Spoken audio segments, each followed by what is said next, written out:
सुपौल जिला में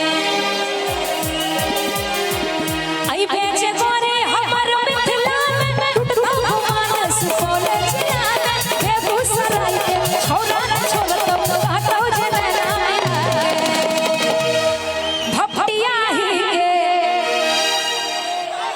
बीच में देखिए छोरा न छोड़तो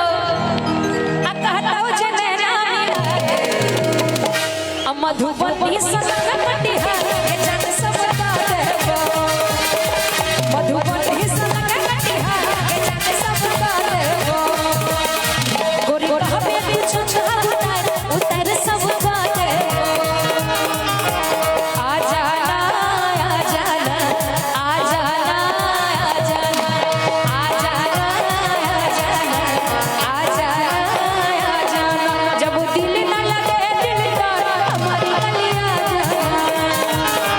जब करना हो तुम्हें प्यार हमारी गलियां जाना गोरी कभी तुझ चाहता उतर करा गोरी कभी तुझ चाहता उतर करा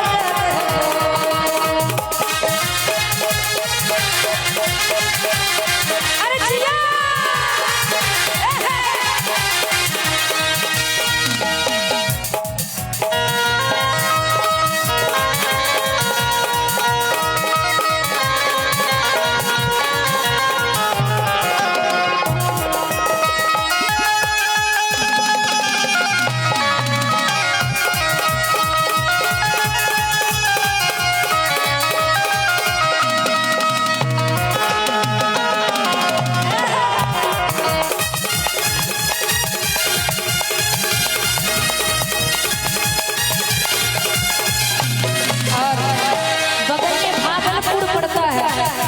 बगल में भागलपुर पड़ता है ना? यहाँ से कितना दूर भागलपुर? अच्छा भागलपुर सिल्क के लहंगा दिलैबो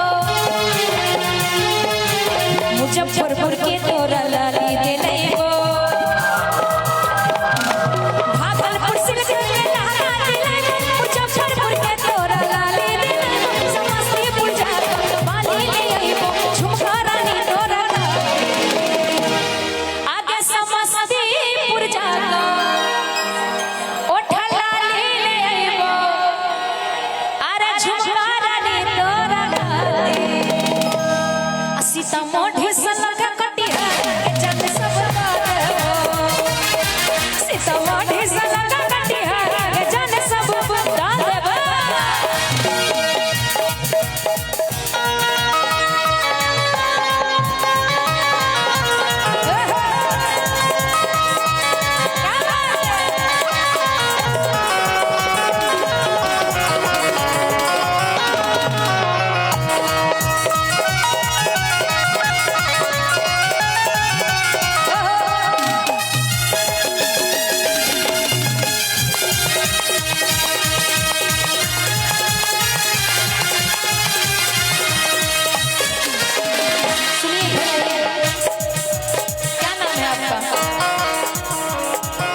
पूजा अच्छा पूजा नाम है आपको लगा बोल रही है पूजा बहुत सुंदर नाम है पूजा आपके लिए कहेंगे